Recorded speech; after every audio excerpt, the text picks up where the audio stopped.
Yes. Yes, Yes. sir, it's visible. Okay.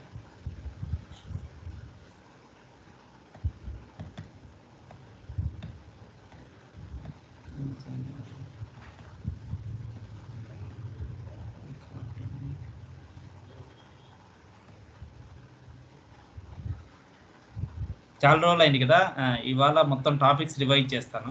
కొంత వాళ్ళు కూడా జాయిన్ అయ్యారు. ఆల్రెడీ తెలిసిన వాళ్ళు సైలెంట్గా వినండి, తెలియని వాళ్ళు కాన్సన్ట్రేట్ చేయండి.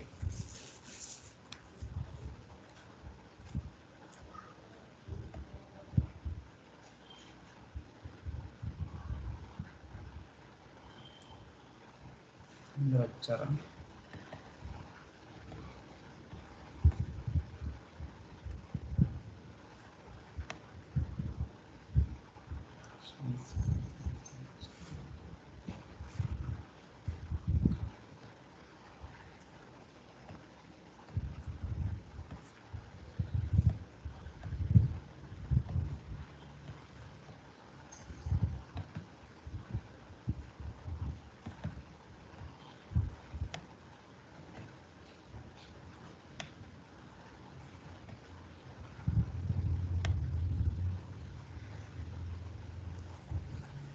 క్లియర్గా కనిపిస్తుంది అందరికీ స్క్రీన్?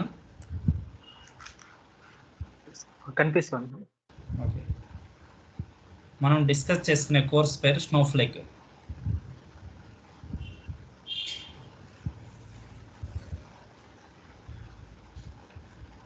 ఓకే, స్నోఫ్లేక్ అంటే ఏంటి, మన కోర్స్ డ్యూరేషన్ ఎన్నాళ్ళు, మన దీంట్లో పార్ట్గా మనం ఏ నేర్చుకోవాలా, ఆ 3 థింగ్స్ చూడండి. ఓకేనా? స్నోఫ్లేక్ అనేది ఒక data warehouse component.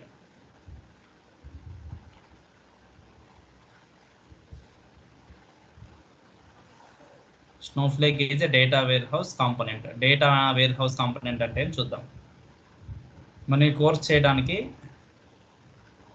30 to 35 days concentrate చేస్తే అయిపోతుంది.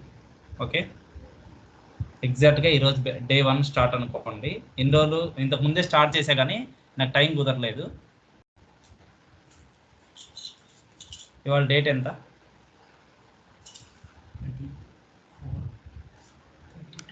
22nd ఫిబ్రవరి. ఓకే, టార్గెట్ మార్చ్ 31కి అయిపోవాలి. ఓకే, మార్చ్ 31కి స్నోఫ్లేక్ అయిపోవాలి. తర్వాత దీనికి కావాల్సిన రెజ్యూమ్ ప్రిపరేషన్లో కొన్ని ఎక్స్ట్రా టూల్స్ పెట్టుకోవాలి, అవన్నీ నేను చెప్తాను. ఈ స్నోఫ్లేక్ అయితే పర్ఫెక్ట్ అవ్వాలి మీరు. March 31 target.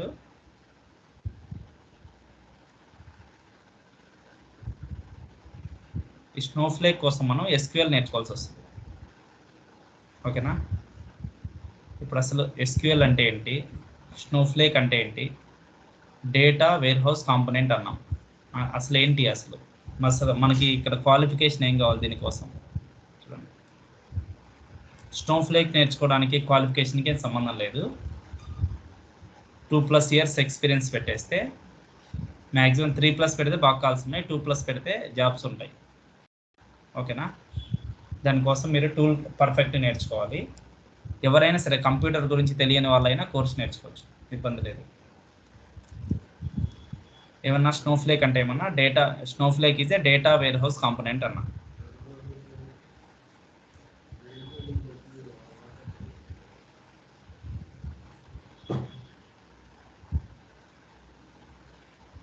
Snowflake is a data warehouse component. Data అంటే ఏంటంటే, మీరు ఎక్కడికైనా వెళ్ళండి, ఒక్కో వర్డ్ డివైడ్ చేసి చెప్తాను. ఓకేనా? ఇంతకుముందు చెప్పిన క్లాస్ వేరే ఉండొచ్చు, ఇప్పుడు వేరే ఉండొచ్చు, టెన్షన్ పడకండి. కంటెంట్ అయితే అదే. ఓకేనా? మీరు పాత క్లాసులు రివైజ్ చేయాలనుకుంటే వీడియోస్ ఉంటాయి, చేసుకోవచ్చు ఇక్కడే గ్రూప్లో. లేదంటే చేయకపోయినా కూడా ఏం ప్రాబ్లం లేదు, మొత్తం కవర్ అవుతుంది. Okay, data warehouse component జాగ్రత్త వినండి. Snowflake is a data warehouse component అన్న. ఫస్ట్ డేటా అంటే ఏంటి దీని గురించి చూద్దాం. డేటా అంటే మీరు రెగ్యులర్ లైఫ్లో రకరకాలుగా చూస్తూ ఉంటారు. ఓకేనా? మీరు ఇమేజెస్ చాలా వాడుతూ ఉంటారు, వాట్సాప్లో పంపిస్తారు డేటా, హార్డ్ డిస్క్లో స్టోర్ చేస్తారు, రకరకాలు చేస్తారు. సింపుల్ టర్మ్స్లో ఏమంటే what ever you enter through keyboard నుంచి ఏమైతే ఎంటర్ చేస్తారో, కంప్యూటర్ కీబోర్డ్ ఉంటుంది కదా, ఎంటర్ చేసిన ప్రతిదీ డేటానే. దాన్ని ప్రాసెస్ చేస్తే ఇన్ఫర్మేషన్ అవుతుంది డేటా. ఓకేనా? ఈ డేటా మనం స్టోర్ చేసుకోవడానికి ఇప్పటివరకు డివైజులు వాడాము. ఎక్కడ స్టోర్ చేసుకోవచ్చు? డేటా స్టోరేజ్ డివైస్ చెప్పండి మీకు తెలిసినవి ఎవరైనా సరే. పెన్ డ్రైవ్లో స్టోర్ చేసాం, మెమరీ కార్డ్లో స్టోర్ చేసాం, హార్డ్ డిస్క్లో స్టోర్ చేసుకున్నాం. ఓకేనా? రకరకాల పెరిఫెరల్ డివైజెస్లో స్టోర్ చేసుకున్నాం. డేటా స్టోర్ చేసుకోవడానికి చాలా చాలా డివైజెస్ వాడాం. ఓకేనా? కానీ ఈ రోజుల్లో ఏమవుతుంది పరిస్థితి? డేటా ఎక్కడ చూసినా, ఇప్పుడు అమెజాన్ యాప్స్ అంటాము, ఫ్లిప్కార్ట్ యాప్స్, ఎక్కడ చూసినా డేటా ఎక్కువైపోతుంది. రోజు రోజుకి డేటా వాడే వాళ్ళు లక్షల మంది అవుతున్నారు. అందరికీ వినపడుతుంది కదా క్లియర్గా? వినపడుతుంది సార్. ఓకే. రోజు రోజుకి డేటా యూజ్ చేసే వాళ్ళు లక్షల మంది అవుతున్నారు. ఓకేనా? మనం ఒక వెబ్సైట్ వాడతాము, ఆ వెబ్సైట్ యాక్సెస్ చేసుకునే వాళ్ళు చాలా మంది అయిపోయారు. ఆ వెబ్సైట్ డీటెయిల్స్ అన్ని ఎక్కడ ఉంటాయి? ఒకసారి ఒక డేటాబేస్లో ఉంటాయి. ఓకేనా? ఆ డేటాబేస్ నుంచి వెబ్సైట్ ద్వారా యాక్సెస్ చేసుకునే వాళ్ళు ఎక్కువైపోతున్నారు. ఈ డేటాబేస్ అనేది సరిపోట్లే. Okay, hard disk error, run out of memory errors, storage సరిపోలేదు. మనం చాలా డేటా ఉంది, ఒక్కొక్కరు 1 TB డేటా వాడుతున్నారు. ప్రతి డేటా స్టోర్ చేసుకోవడానికి డివైజెస్ సఫిషియెంట్ లేవు. ఒకవేళ ఉన్నా కూడా అవి ఏమైనా డ్యామేజ్ అయితే మనం యాక్సెస్ చేసుకోవడానికి డేటా కోల్పోతున్నాం. ఇవన్నీ ఈ ప్రాబ్లమ్స్ అన్నీ ఓవర్కమ్ చేయడానికి మనకి క్లౌడ్ అని వచ్చింది. క్లౌడ్ ఏంటంటే ఒక ప్రైవేట్ స్టోరేజ్. ఒక స్టోరేజ్ని మనం తీసుకుంటాము, ఆ స్టోరేజ్ని మనం ఎక్కడి నుంచైనా రిమోట్గా యాక్సెస్ చేసుకోవచ్చు. ఇప్పుడు మనం ఈ క్లౌడ్ స్టోరేజ్ ఉంది తీసుకున్నాము, మనం ఎక్కడో సమ్ రిమోట్ ప్లేస్ హైదరాబాద్లో ఉన్నాం, హైదరాబాద్ నుంచి యాక్సెస్ చేసుకుంటున్నాం క్లౌడ్ స్టోరేజ్ని. ఓకేనా? ఆ క్లౌడ్లో ఎంత స్టోర్ చేసుకోవచ్చు అంటే డేటాని అన్లిమిటెడ్ డేటా స్టోర్ చేసుకోవచ్చు. క్లౌడ్లో అన్లిమిటెడ్ డేటా, మీకు ఎంత డేటా అయినా స్టోర్ చేసుకోవచ్చు. రెగ్యులర్గా ఇప్పటి వరకు వాడుతున్న హార్డ్ డిస్క్లు కానీ డేటాబేస్లు కానీ, డేటాబేస్ అంటే కూడా చెప్తాను, అందులో లిమిటెడ్ డేటా స్టోరేజ్ మనం లిమిట్ చేసుకుంటాం. 1 TB, 100 TB, 200 TB అని. కానీ క్లౌడ్లో అన్లిమిటెడ్ స్టోరేజ్. ఓకేనా? అందుకని క్లౌడ్కి మూవ్ అయ్యాం. ఈ క్లౌడ్లో డేటాని ఎక్కడి నుంచైనా త్రూ ఇంటర్నెట్ యాక్సెస్ చేసుకోవచ్చు. ఈ క్లౌడ్ని మెయింటైన్ ఎవరు చేస్తారంటే కొన్ని కంపెనీస్ ఉన్నాయి. క్లౌడ్ ప్రొవైడర్స్ ఏమున్నాయంటే మార్కెట్లో టాప్ మీరు విన్నవే, అమెజాన్ వెబ్ సర్వీస్ అని ఉంటాయి. అమెజాన్ కంపెనీ వాడిది, ఇది top cloud provider, Amazon web service. Next చెప్పండి ఎవరైనా తెలిసిన వాళ్ళు ఉంటే. అజ్యూర్, ఇది వచ్చి మైక్రోసాఫ్ట్ వాళ్ళది. అజ్యూర్ అనేది ఒక క్లౌడ్ ప్రొవైడర్, మైక్రోసాఫ్ట్ వాళ్ళది. ఇవన్నీ ఏంటంటే అక్కడ డేటా స్టోర్ చేసుకుంటాం. మనం ఏం చేసినా సరే డేటా కోసమే, ఎక్కడైనా సాఫ్ట్వేర్ అంటుంటారు, డేటా కోసమే. తర్వాత గూగుల్ క్లౌడ్ ప్లాట్ఫామ్స్, GCP, ఇది వచ్చి గూగుల్ వాళ్ళది. అమెజాన్ వెబ్ సర్వీస్ అమెజాన్ వాళ్ళది. అజ్యూర్ వచ్చి మైక్రోసాఫ్ట్ వాళ్ళది. గూగుల్ క్లౌడ్ ప్లాట్ఫామ్స్, రకరకాలు ఉన్నాయి. ఓకేనా? ఈ 3 క్లౌడ్ ప్రొవైడర్స్ మేజర్గా వాడుతూ ఉంటారు. ఓకేనా? అసలు ఈ క్లౌడ్ గురించి ఎందుకు వచ్చింది? ఇప్పుడు 2 daysలో డేటాబేస్లో సరిపోదు. డేటాబేస్ అంటే ఏం కాదు, ఈ డేటా స్టోర్ చేసుకునేకి ఫైల్స్ రూపంలో డేటాబేస్ని వాడతాం. ఆ డేటాబేస్ సఫిషియెంట్గా సరిపోవట్లేదు, లిమిటెడ్ స్టోరేజ్ ఉంటుంది. ఈ రోజుల్లో ప్రతి ఒక్కరికి డేటా యాక్సెస్ ఎక్కువైపోయింది. త్రూ ఇంటర్నెట్ ద్వారా రకరకాల ఫైల్స్ని అప్లోడ్ చేస్తుంటాం, డౌన్లోడ్ చేస్తున్నాం, లేకపోతే యాక్సెస్ చేసుకోవడానికి షేర్ చేస్తున్నాం, డ్రైవ్స్లో చేస్తున్నాం. అందుకు సరిపోలేదు కాబట్టి మనకి memory out of error, storage out of error అలా వస్తుంది, అవుట్ ఆఫ్ డిస్క్ ఎర్రర్స్ అలా వస్తున్నాయి. లేకుంటే డిస్క్ ఏమైనా ప్రాబ్లం వచ్చినా డేటా అంతా కరెక్ట్ అయిపోతుంది, మనం వాడుకోలేకపోతున్నాం. అందుకని చెప్పి క్లౌడ్ కాన్సెప్ట్ వచ్చింది. మీరు ఫోన్లో కూడా క్లౌడ్ అని ఉంటుంది, క్లౌడ్లోకి అప్లోడ్ చేసి ఐక్లౌడ్, ఐఫోన్స్ అయితే ఆండ్రాయిడ్కి క్లౌడ్ ఉంటుంది. అంటే ఒక సపరేట్ ప్రొవైడర్ ప్లేస్లో ఉంటుంది. మనకు కొంచెం ఫ్రీగా ఇస్తాడు స్పేస్, మనకు మొబైల్లో వచ్చేసి మళ్ళీ ఎక్కువ కావాలంటే అప్గ్రేడ్ చేసుకోవచ్చు. ఐక్లౌడ్లో స్పేస్ 75 GB ఎంతో ఇస్తాడు, ఆ పైన కావాలంటే ఇంకా మీరు కొనుక్కోవచ్చు ఎక్స్ట్రా అమౌంట్ పెట్టి మెయింటెనెన్స్ కోసం. ఇట్లనే కంపెనీస్ కూడా క్లౌడ్ సర్వీసెస్ వాడతాయి. ఇక్కడ దాకా ఎవరికైనా డౌట్ ఉందా? ఏమన్నా డౌట్ ఉంటే ఓపెన్గా చెప్పండి. ఇంకా నేను డేటా అనే కాన్సెప్ట్ నుంచి వచ్చాను. ఓకేనా? స్నోఫ్లేక్ అనే కాన్సెప్ట్లోకి వెళ్ళలేదు. డేటాబేసెస్లో ఉంటే సరిపోలేదు, లిమిటెడ్ స్పేస్. ఆ లిమిటెడ్ స్పేస్ వల్ల మనకి ఎర్రర్స్ వస్తున్నాయి. ఆ ఎర్రర్స్ని కానీ లేకపోతే ఆ ప్రాబ్లమ్స్ని కానీ ఓవర్కమ్ చేయడానికి మనం అన్లిమిటెడ్ స్పేస్కి మూవ్ అయ్యాం. ఆ అన్లిమిటెడ్ స్పేస్ ఎక్కడ దొరుకుతుందా మనకంటే క్లౌడ్ అంటే ఒక ప్రైవేట్ స్టోరేజ్. మైక్రోసాఫ్ట్ వాళ్ళు ప్రొవైడ్ చాలా కంపెనీలు ఉన్నాయి, ఇవి టాప్ ప్రొవైడర్స్. AWS క్లౌడ్ కానీ, అజ్యూర్ కానీ. అంటే ఏం చేయొచ్చు క్లౌడ్ అంటే, ఇప్పుడు AWS అంటే ఒక అకౌంట్, మనకి ఇంత స్టోరేజ్ కావాలని వాళ్ళ దగ్గర తీసుకుంటాం. వాళ్ళు మనకి అక్కడ స్పేస్ ఇచ్చేసి మనకు ఆథరైజేషన్స్ ఇస్తారు, యూజర్ నేమ్ ఇది, పాస్వర్డ్ ఇది. మీ అకౌంట్ ఓపెన్ చేసుకోవచ్చు. మీకు ఇంత స్టోరేజ్ అలొకేట్ చేసాం. వాళ్ళు ఒక 1000 TBయో 2000 TBయో తీసుకున్నారు. ఆ డేటాను వాడుకోవచ్చు. ఓకే, సెక్యూరిటీ మెయింటెనెన్స్ అంతా వీళ్ళు ప్రొవైడ్ చేస్తారు. ఇంతకుముందు ఇక్కడ ఏంటి, ఈ డేటాబేస్ ఎవరైతే వాళ్ళే అన్ని ప్రొవైడ్ చేసుకోవాలి. ఇప్పుడు మాత్రం ఇక్కడ అన్ని కంపెనీ టేక్ కేర్ చేస్తే మనం దీన్ని యాక్సెస్ చేసుకోవడం మెయిన్. ఆ క్లౌడ్ అంతా ప్రొటెక్ట్ చేసుకునేదంతా బాధ్యత ఎవరిది, వీళ్ళది, క్లౌడ్ ప్రొవైడర్స్ది. Any of this cloud providers either with Amazon Web Service or Azure or GCP. Clear ఇక్కడ దాకా? ఎవరో ఏదో డౌట్ అడిగినట్టున్నారు మధ్యలో. ఓకే, డేటా వేర్ హౌస్ కాంపోనెంట్లో డేటా గురించి డిస్కస్ చేస్తున్నాం. కస్టల్ డేటా గురించి ఉంది.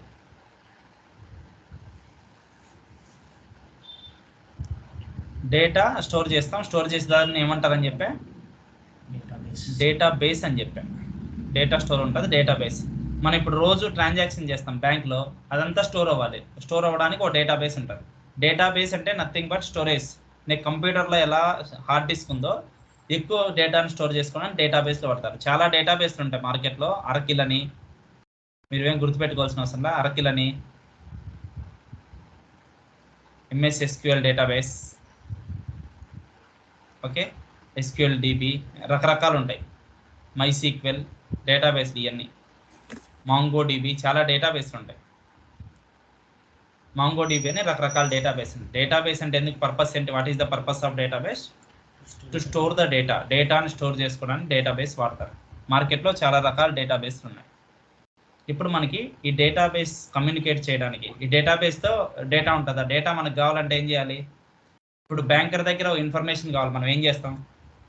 బ్యాంకర్తో కమ్యూనికేట్ చేస్తేనే వస్తుంది. లేకుంటే ఎవరిదైనా ఎయిర్టెల్ ప్రొవైడర్తో మాట్లాడాలి, ఏమైనా ప్లాన్స్ గురించి తెలుసుకోవాలి, ఎవరిదైనా డిస్ట్రిబ్యూటర్తో మాట్లాడితే తెలుస్తాయి. ఎక్కడైనా సరే ఈ డేటాబేస్లో ఉన్న డేటాతో మనం కమ్యూనికేట్ చేయాలంటే మనకు ఒక లాంగ్వేజ్ కావాలి. ఓకేనా? To communicate with the database. ఈ డేటాబేస్లో డేటా ఉంది, ఆ డేటాని నువ్వు వాడుకోవాలంటే ఒక లాంగ్వేజ్ కావాలి. ఓకేనా? ఆ డేటాబేస్లో డేటాని వాడుకోవడానికి మనకున్న లాంగ్వేజ్ ఏంటంటే structured query language, SQL. Structured query language, structured query language. ఈ స్ట్రక్చర్డ్ క్వరీ లాంగ్వేజ్ యూజ్ చేసి, లాంగ్వేజ్ అంటే to communication, to make the communication between either of two devices or either between persons. ఎక్కడైనా సరే language వాడితే communication, మన task జరగడానికి ఆ instructions అనమాట. లాంగ్వేజ్ అంటే set of instructions to perform some task. మనకి గ్రామర్ ఎలా ఉంటుందో అట్లా ఇన్స్ట్రక్షన్స్ ఉంటాయి. ఓకేనా? ఆ ఇన్స్ట్రక్షన్స్ యూజ్ చేసి స్ట్రక్చర్డ్ క్వరీ లాంగ్వేజ్. దీన్ని మనం కంప్లీట్గా నేర్చుకోవడం జరుగుతుంది. స్ట్రక్చర్డ్ క్వరీ లాంగ్వేజ్ నేర్చుకుంటాం as part of our course. మనం నేర్చుకుంటాం ఈ 31 డేస్లో మనం స్ట్రక్చర్డ్ క్వరీ లాంగ్వేజ్ కూడా నేర్చుకుంటాం. ఓకేనా? ఈ స్ట్రక్చర్డ్ క్వరీ లాంగ్వేజ్ అసలు ఏంటంటే, ఈ స్ట్రక్చర్డ్ క్వరీ లాంగ్వేజ్ ఒక డేటాబేస్లో డేటా ఉంటుంది. ఓకేనా? డేటాబేస్ అంటే స్టోరేజ్ ఆఫ్ డేటా. ఇప్పుడు సపోజ్ ఒక కంపెనీ డేటా తీసుకోండి. ఎగ్జాంపుల్ చూడండి, మీరు ఒక ఆర్గనైజేషన్ తీసుకున్నారు, ఎనీ ఆర్గనైజేషన్. ఒక స్కూల్ తీసుకున్నారు అనుకోండి. ఆ స్కూల్లో ఎంప్లాయీస్ డేటా మొత్తం మెయింటైన్ చేయాలి. ఓకే, అది డేటాబేస్ ఉంది. డేటాబేస్ అంటే ఆ డేటాబేస్ లోపల టేబుల్స్ ఉంటాయి. ఒక ఎంప్లాయీ ఇన్ఫర్మేషన్, అందరు ఎంప్లాయీస్ ఇన్ఫర్మేషన్ ఇక్కడ ఉంది. ఎంప్లాయీ నేము, ఎంప్లాయీ ఐడి ఏంటి, ఎంప్లాయీ శాలరీ ఏంటి, మొత్తం డీటెయిల్స్ ఉన్నాయి. ఓకేనా? ఇదంతా ఒక స్కూల్లో ఉంది టేబుల్. స్కూల్ డేటాబేస్లో ఈ టేబుల్ ఉంది. ఇప్పుడు ఏం జరగాలి దీంతో? ప్రతి ఇయర్ స్కూల్లోకి కొంతమంది ఎంప్లాయీస్ వస్తుంటారు, వెళ్తుంటారు. ఓకేనా? కొంతమంది రిజైన్ చేస్తుంటారు. ఎంప్లాయీ వెళ్ళిపోయాడు అనుకో, ఈ టేబుల్లో డేటా ఉండాలా? స్టిల్ అవసరం లేదు. ఓకేనా? ఎంప్లాయీ వెళ్ళిపోతే డిలీట్ చేయాలి డేటాని. అర్థమైందా? కొత్త ఎంప్లాయీ ఇచ్చాడు, ఈ టేబుల్లో లేడు, అప్పుడు ఏం చేయాలి? రికార్డ్ని యాడ్ చేయాలి, అంటే క్రియేట్ చేయాలి. క్రియేట్ కానీ ఇన్సెట్ కానీ ఒక కొత్త రికార్డ్ని ఇన్సెట్ చేయాలి. ఓకేనా? లేదు, ప్రతి ఎంప్లాయీకి ప్రతి ఒక్కరికి శాలరీ అంతే ఉంటుందా? పెరుగుతూ ఉంటుంది సంవత్సరం అంటే అప్డేట్ చేస్తూ ఉండాలి. కొంతమంది తగ్గుతూ కూడా ఉంటుంది, వాళ్ళ పర్ఫార్మెన్స్ సరిగ్గా లేకపోతే తగ్గుతుంది. వాళ్ళ ప్రమోషన్స్ ఉంటాయి, డిమోషన్స్ ఉంటాయి. వాళ్ళ డేటాని అప్డేట్ చేయాల్సి వస్తుంది. ఇంకొకసారి రిపోర్ట్స్ తీసుకోవాలా? స్కూల్ కార్పొరేటర్ వచ్చాడు, స్కూల్ కరెస్పాండెంట్ వచ్చాడు, అసలు ఎవరెవరికి శాలరీ ఎంత ఉందో ఒకసారి లిస్ట్ తీయమన్నాడు మొత్తం. అప్పుడు ఏం చేయాలి? ఆ డేటాని మొత్తం రీడ్ చేయాలి, ఆ డేటా టేబుల్ డిస్ప్లే చేయాలి, ఆ డేటాని మొత్తం. దాన్నే ఏమంటాం? రీడ్ అంటాం, రీడింగ్ అంటాం. అంటే మనం డేటాబేస్ ఉందంటే ఎక్కడైనా సరే, ఏ డేటాబేస్ అయినా సమ్ రికార్డ్స్ డిలీట్ చేయాల్సి ఉంటుంది, సమ్ రికార్డ్ ఇన్సెట్ చేయాల్సి ఉంటుంది, సమ్ రికార్డ్స్ అప్డేట్ చేయాల్సి ఉంటుంది, సమ్ రికార్డ్స్, ఆల్ రికార్డ్స్ అయినా సరే సమ్ రికార్డ్స్ అంటే రీడ్ చేయాల్సి కూడా రావచ్చు. ఇంకా ఏం పని ఉంటుంది? అసలు డేటాబేసే వాళ్ళేది అప్పటి వరకు, వాళ్ళు చిన్న చిన్న మెయింటైన్ చేస్తున్నారు. ఒకటేసారి పెద్ద స్థాయికి వెళ్ళారు.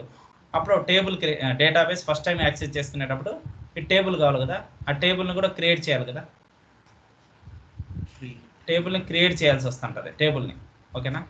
టేబుల్ని ఫస్ట్ టైం క్రియేట్ చేసినప్పుడు ఎంప్లాయీ నెంబరు, ఎంప్లాయీ నేము, ఎంప్లాయీ శాలరీ ఒకటే ఉంది. మధ్యలో ఏమైంది, స్కూల్ వాళ్ళు ఇంకా అప్డేట్ అయ్యి ఇక్కడ వాళ్ళ ఆధార్ కార్డు, వాళ్ళ అడ్రస్ కూడా అప్డేట్ చేద్దాం, ఇంకో ఫీల్డ్ యాడ్ చేయాలని అనుకోవచ్చు. ఓకేనా? అట్లా యాడ్ చేయడాన్ని ఏమంటామంటే ఆల్టర్ చేయడం అంటారు.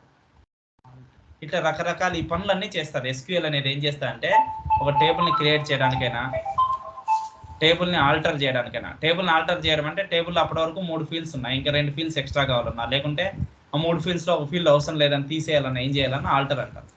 Alter, reading, update, insert, delete, ఈ ఆపరేషన్స్ అన్ని పర్ఫామ్ చేయొచ్చు. ఓకేనా? ఏ దాంట్లో ఇవన్నీ పార్ట్? Through SQL. ఎస్క్యూఎల్ అంటే ఏమని చెప్పా? Structured query language.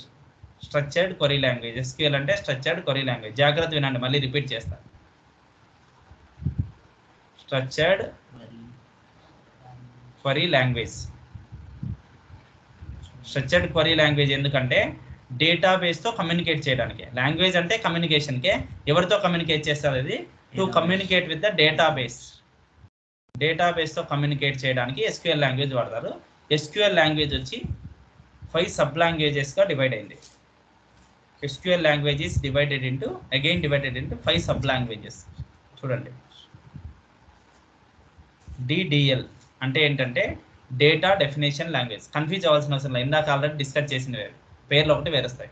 Data definition language అంటే అసలు వాళ్ళకి డేటాబేస్ లేదు, ఫస్ట్ టైం టేబుల్స్ అన్ని క్రియేట్ చేయాలి కదా. DDL కమాండ్ చెప్పండి ఎవరైనా సరే ఒకరు.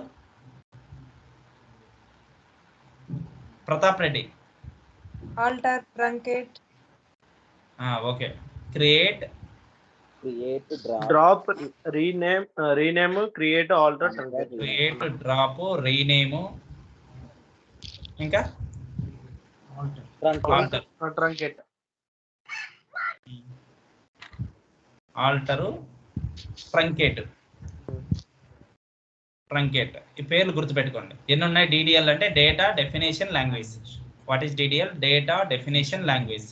డేటా డెఫినేషన్ లాంగ్వేజ్ కంటైన్స్ ఈ కమాండ్స్ ఉన్నాయి. టేబుల్ని క్రియేట్ చేయాలంటే క్రియేట్, టేబుల్ని కంప్లీట్గా డిలీట్ చేయాలనుకున్నారు డ్రాప్, టేబుల్ పేరు అప్పుడు ఎంప్లాయీ డీటెయిల్స్ అని ఉంది, మళ్ళీ తర్వాత ఎంప్లాయీ స్ట్రక్చర్, ఎంప్లాయీ ప్రొఫైల్స్ అని మార్చాలనుకున్నారు, టేబుల్ నేమ్ కానీ కాలం నేమ్ కానీ, దానికోసం రీనేమ్ అనే కమాండ్ వాడతారు. ఆల్టర్, ఆల్టర్ అంటే టేబుల్ స్ట్రక్చర్ని ఆల్టర్ చేయడం కోసం. అప్పటి వరకు 5 ఫీల్డ్స్ ఉన్నాయి, 5 అవసరం లేదు 4 చాలన్నారు, లేకుంటే 5 కాదు 10 కావాలన్నారు, 5 పెంచాలన్నా 2 తగ్గియాలన్నా ఏం చేయాలన్నా ఆల్టర్ కమాండ్. ట్రంకేట్ అంటే ఏంటి? టేబుల్లో డేటా మొత్తం డిలీట్ చేయాలా. ఓకేనా? ట్రంకేట్ చేస్తే టేబుల్ డేటా మొత్తం పోతుంది. డ్రాప్ అంటే టేబులే వెళ్ళిపోతుంది. ట్రంకేట్ అంటే ఓన్లీ టేబుల్లో డేటా వెళ్తుంది కానీ టేబుల్ స్ట్రక్చర్ ఉంటుంది. టేబుల్ డేటాకి టేబుల్ స్ట్రక్చర్కి ఏమంటే తేడా? ఇప్పుడు చూడండి ఒకసారి. Employee number, employee name, salary. 1 Hari 10,000, 2 Shiva 15,000. ఇప్పుడు టేబుల్ డేటా అంటే ఏం చెప్పండి ఎవరైనా? టేబుల్ డేటా అంటే 1 హరి 10, 2 శివ 15, ఈ రెండే డేటా. ట్రంకేట్ అని కొట్టామంటే ఈ డేటా మొత్తం వెళ్ళిపోతుంది. ఇది ఉంటుంది స్ట్రక్చర్, ఎంప్లాయీ నేమ్, మళ్ళీ వేరే వాళ్ళని ఇన్సర్ట్ చేయొచ్చు, క్రియేట్ చేయొచ్చు రికార్డు. ట్రంకేట్ కొడితే ఓన్లీ డేటా వెళ్ళిపోతుంది, మొత్తం వెళ్ళిపోతుంది డేటా. ఒక 50 రికార్డులు ఉంటే 50 వెళ్ళిపోతుంది, 100 రికార్డులు ఉంటే 100 వెళ్ళిపోతుంది. అదే మనం డ్రాప్ అని కొడితే టేబుల్ ఉండదు, డేటా ఉండదు, రెండే వెళ్ళిపోతాయి. అర్థమైందా? డిఫరెన్స్ అర్థం చేసుకున్నాం. మనం చూపిస్తాం, ప్రాక్టికల్గా చూస్తాము, ప్రాబ్లం ఏం లేదు. ఈ కమాండ్స్ డేటా డెఫినేషన్ లాంగ్వేజ్లో ఉన్నాయి. SQL అంటే DDL, first sub language DDL. DDL అంటే data definition language. Create, very good. Alter చెప్పండి, ఇందాక డిస్కస్ చేసినవేగా. డ్రాప్, ఇంకా ట్రంకేట్, రీనేమ్, ఆల్టర్. ట్రంకేట్,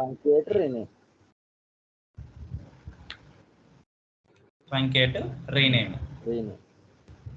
అంతే కదా. ఇవి DDL కమాండ్స్. తర్వాత డిఎంఎల్ అంటే డేటా మ్యానిపులేషన్ లాంగ్వేజ్. అంటే డేటా వచ్చేసింది, ఉన్న డేటాని మ్యానిపులేట్ చేయడం. అంటే ఏంటి? డేటాని ఒక టేబుల్ లోకి డేటా ఇన్సర్ట్ చేయాలంటే ఇన్సర్ట్ కమాండ్. ఓకేనా? కొత్త ఎంప్లాయ్ వచ్చాడు, ఇన్సర్ట్ ఇందాక డిస్కస్ చేసాం కదా. అలానే డేటాను అప్డేట్ చేయాలంటే అప్డేట్, డిలీట్. డేటా డిలీట్ చేయాలంటే డిలీట్. కన్ఫ్యూజ్ అవుద్దండి. ఇందాక ట్రంకేట్ కూడా డిలీట్ అయితే డేటా, డిలీట్ అయితే అన్నారు కదా. ట్రంకేట్ చేస్తే మొత్తం అన్ని రికార్డ్స్ పోతాయి. డిలీట్ తో మీకు పర్టికులర్ రికార్డ్ని డిలీట్ చేయొచ్చు. ఒక ఎంప్లాయీ రికార్డ్ని డిలీట్ చేయాలంటే డిలీట్ తోనే అవుతుంది. ట్రంకేట్ చేస్తే అసలు ఒక రికార్డు కూడా లేకుండా పోతుంది. డిలీట్ చేస్తే పర్టికులర్ రికార్డ్ వెళ్తుంది. ఇన్సెట్, అప్డేట్, డిలీట్, ఇంకా మెర్జ్. Okay, merge. ఈ కమాండ్ గురించి మళ్ళీ డిస్కస్ చేయాలి. కొన్ని లాంగ్వేజెస్ లో ఉంది, కొన్ని దగ్గర లేదనమాట. అందుకు దీని గురించి ఇప్పుడేం అవసరం లేదు. DDL, DML, next data retrieval language. అంటే డేటాను రిట్రీవ్ చేయడం కోసం స్కూల్ కరెస్పాండెంట్ వచ్చి అసలు మన ఎంప్లాయీ డేటా తీసుకోండి అంటారు. మొత్తం అంతా రిట్రీవ్ చేయాలి. డేటా రిట్రీవ్ చేయడానికి మనకు ఒక కమాండ్ ఉంది. ఏం కమాండ్ అంటే సెలెక్ట్. ఈ సెలెక్ట్ అనే కమాండ్ ద్వారా మనం చేయొచ్చు. Next DCL. డిసిఎల్ అంటే డేటా కంట్రోల్ లాంగ్వేజ్. చెప్పండి, డేటా కంట్రోల్ చేయాలంటే ఏం చేయాలి? Grant revoke. గ్రాంట్ రివోక్ ఏమంటే డేటాని ఈ పర్టికులర్ యూజర్ ఆథరైజ్డ్ యూజరా కాదా, ఎవరు పడితే వాళ్ళు సెలెక్ట్ చేసుకొని డిస్ప్లే చేయలేరు, ఎవరు పడితే వాళ్ళు డేటా ఇన్సర్ట్ చేయలేరు, ఎవరు పడితే వాళ్ళు టేబుల్ క్రియేట్ చేయలేరు. Particular user is authorized user or not. అంటే అందరికీ ఇవ్వరు క్రియేట్ చేసే ఆపర్చునిటీ. ఓకేనా? ఎవరు పడితే వాళ్ళు పోయి క్రియేట్ చేయడానికి లేదు కదా. వాళ్ళకి సమ్ పర్టికులర్ ఐడి ఉంటుంది. ఈ ఐడి వాళ్ళు మాత్రమే చేయొచ్చు. వాళ్ళకి పర్మిషన్స్ ఉంటాయి అన్నమాట. ఆ పర్మిషన్స్ ఇవ్వడానికి గ్రాంట్ అనే కీవర్డ్ యూజ్ అవుతుంది. గ్రాంట్. రివోక్ అంటే పర్మిషన్ తీసేయడానికి. ఓకేనా? Particular user authorization. Credibility, this user is legitimate user or not అని చెక్ చేస్తారు. అంటే ఈ యూజర్ చేయొచ్చా లేదా అని చెప్పేదే గ్రాంట్, రివోక్ కమాండ్స్. ఈ కమాండ్స్ మనకు పని లేదు. ఎవరికి పని అంటే ఈ కమాండ్స్ డిబిఎస్ అని ఉంటారు, డేటాబేస్ అడ్మినిస్ట్రేటర్. ఏ డేటాబేస్ కైనా ఉంటారు. Oracle DBA, MS SQL DBA, MySQL database administrator. ఈ డేటాబేస్ అడ్మినిస్ట్రేటర్స్ కీవర్డ్స్ మనకేం అవసరం లేదు. ఓకేనా? తర్వాత ఇంకేమున్నాయి? టీసీఎల్ అంటే ట్రాన్సాక్షన్ కంట్రోల్. ట్రాన్సాక్షన్ ని పర్మనెంట్ గా సేవ్ చేయడం అట్లాంటి దానికోసం ఉన్నాయి. కొన్ని రోల్ బ్యాక్, సేవ్ పాయింట్ అని ఉంది. Save point. 3 కమాండ్స్ ఉన్నాయి. కమిట్ అంటే చేంజెస్ ని పర్మనెంట్ గా సేవ్ చేయడం కోసం. రోల్ బ్యాక్ అంటే అప్పటి వరకు ఏం చేంజ్ అవి చేసాం మనకి రాంగ్ అనిపించింది అనుకో బ్యాక్ తీసుకుంటుంది. రోల్ బ్యాక్ ప్రీవియస్ స్టేట్కి వెళ్తుంది. మనం కంప్యూటర్లో అండు అని చేస్తుంటాం. ఇవన్నీ చూపిస్తాం, నో ప్రాబ్లం. సేవ్ పాయింట్ ఇవి కొన్ని అరకిల్ డేటాబేస్లో మాత్రమే ఉంటాయి, ఎస్క్యూఎల్లో ఉండవు.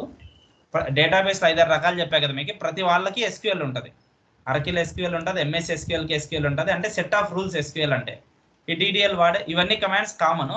కొన్ని వాడే దాంట్లో డిఫరెన్స్ ఉంటుంది. మీరు ఏది నేర్చుకున్నా అన్నిటికీ హ్యాబిచ్యుయేట్ అవ్వచ్చు, ప్రాబ్లం ఏం లేదు. ఒక 15 నిమిషాలు కాన్సన్ట్రేట్ చేస్తే కొన్ని చోట్ల కామా వాడుతూ ఉంటాడు, కొన్ని చోట్ల డిఫరెన్స్కి సెమీకోలన్ వాడతాడు, కొన్ని చోట్ల కోలన్ వాడతాడు, కొన్ని చోట్ల స్పేస్ వాడతాడు ఫీల్డ్కి మధ్యలో.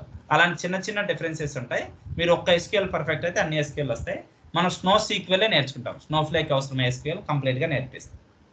ఓకేనా? క్లియరా?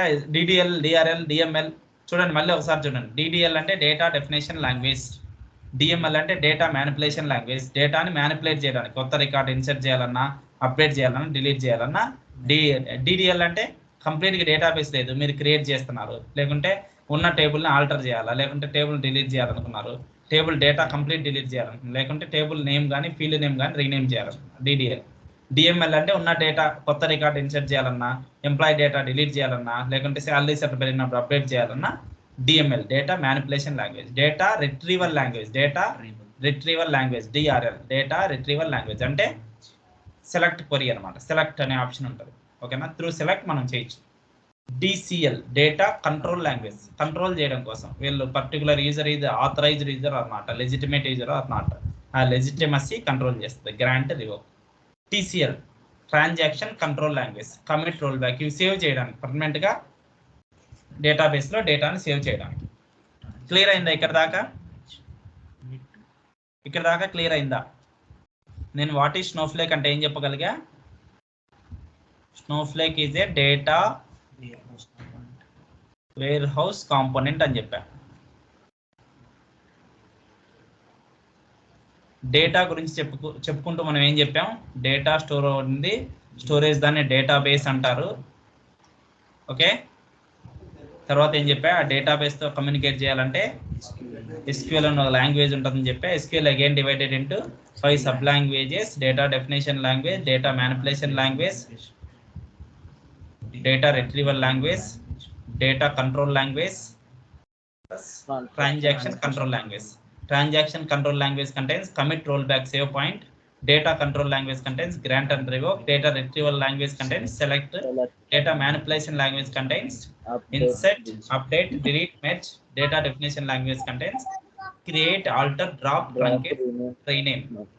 ఓకే, మనం ఇక్కడ దాకా డిస్కస్ చేసుకున్నాం. ఇక్కడ దాకా ఎవరికి డౌట్ లేదంటే నెక్స్ట్ టాపిక్ మూవ్ అవుతాం. వేర్ హౌస్ ఏంటి, కాంపోనెంట్ ఏంటి, డేటా వేర్ హౌస్ కాంపోనెంట్ అంటే ఏంటి, స్నోఫ్లేక్ అంటే ఏంటి,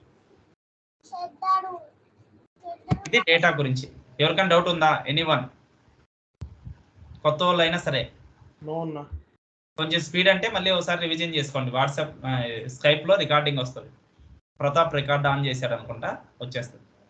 ఒకవేళ ఆన్ చేయకపోతే నాకు గుర్తు చేయండి, అప్పుడు నేను రోజు చేస్తుంటా. మీరైనా చేయండి, ఎవరైనా రికార్డ్ అనే బటన్ కొట్టండి. ఒక్కరు కొడితే చాలు, మళ్ళీ వేరే వాళ్ళు ట్రై చేస్తే స్టాప్ అయింది రికార్డింగ్. ఉందా లేదా? ఓకే, ఆల్రెడీ రికార్డ్ అవుతుంది. వేర్ హౌస్ అంటే ఏం లేదు, సింపుల్. వేర్ హౌస్ అంటే మీకు ఆల్రెడీ తెలుసు, ఎక్కడైతే స్టోరేజ్ ఎక్కువ చేస్తారో దాన్నే వేర్ హౌస్ అంటారు. పెద్ద స్టోరేజ్ గోడౌన్స్ అంటారు, మీరు చూసింటారు బయట. Warehouse, central warehouse, godowns, గిడ్డంగులు అంటారు తెలుగులో. ఓకేనా? Warehouse, data warehouse అంటే అక్కడ డేటా ఎక్కువ స్టోర్ అయి ఉంటుంది డేటా వేర్ హౌస్లో. మరి ఇప్పుడు ఏంటి, డేటా బేస్ అన్నారు, డేటా వేర్ హౌస్ అన్నారు, తేడా ఏంటి అసలు? Database, data wear house.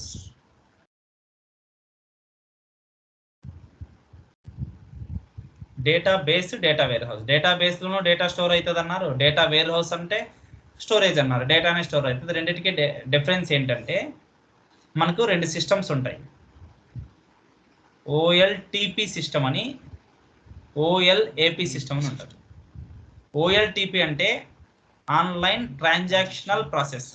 Transactions, ఇప్పుడు బ్యాంకులో వెళ్తారు, మీరు రీసెంట్ స్లిప్ తీసుకోవాలంటే ట్రాన్సాక్షన్స్ మీరు ఫోన్లోనే ఓపెన్ చేస్తారు. Bank statement recent 6 months 5 months అయితే వెంటనే వస్తుంది. అంతకంటే ఎక్కువ కావాలంటే బ్యాంకుకి వెళ్ళాలి.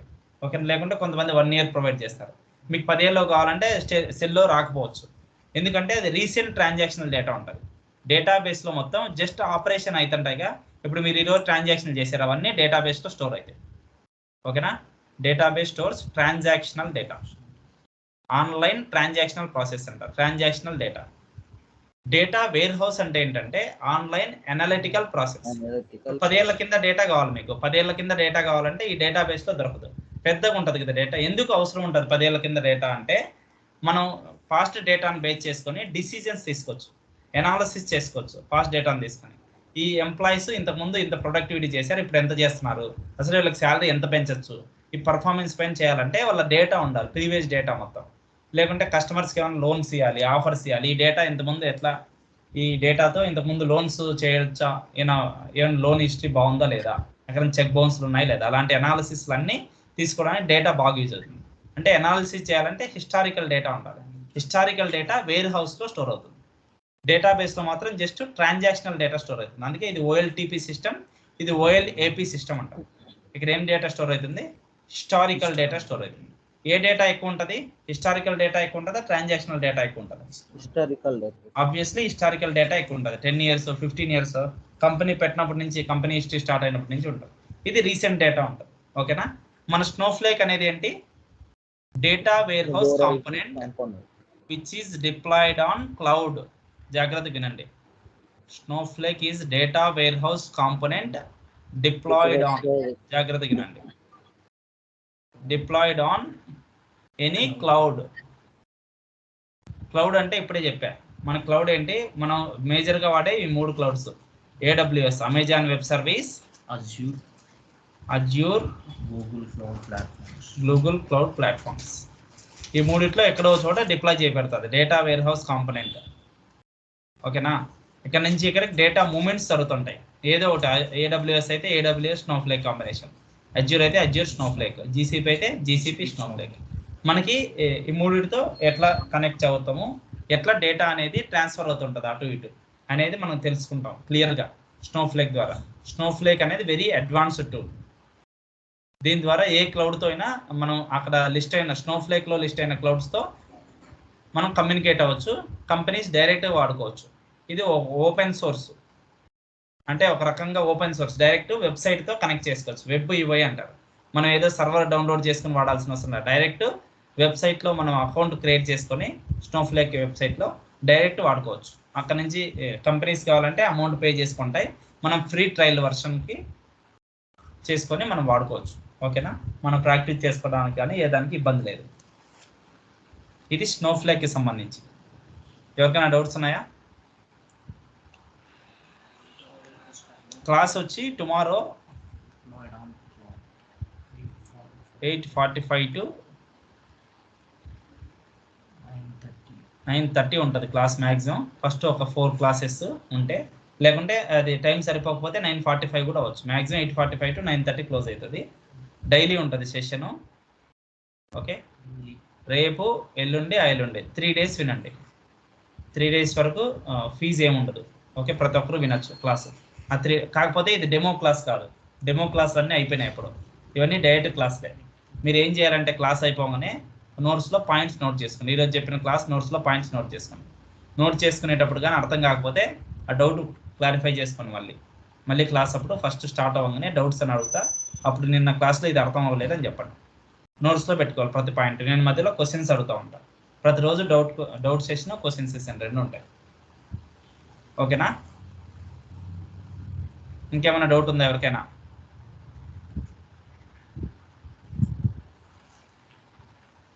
ఇప్పుడు మీరు ఏం చేయొచ్చు అంటే వీడియో వస్తుంది మీకు యాక్సెస్, ఆ వీడియోని మళ్ళీ ఇంకోసారి చూసుకోండి అర్థం కాకపోతే.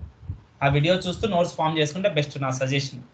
ఓకే, ఆ తర్వాత మీకు కొంతమంది కుదరదు, కొంతమంది కుదరచ్చు అంటారు, మీ ఇష్టం. అది ఇంకా కుదిరితే చేసుకోండి, బెస్ట్. ఓకేనా?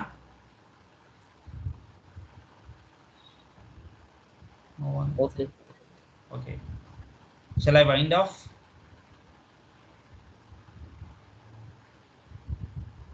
Okay, bye. Good night, all of you. Okay, sir. Good night.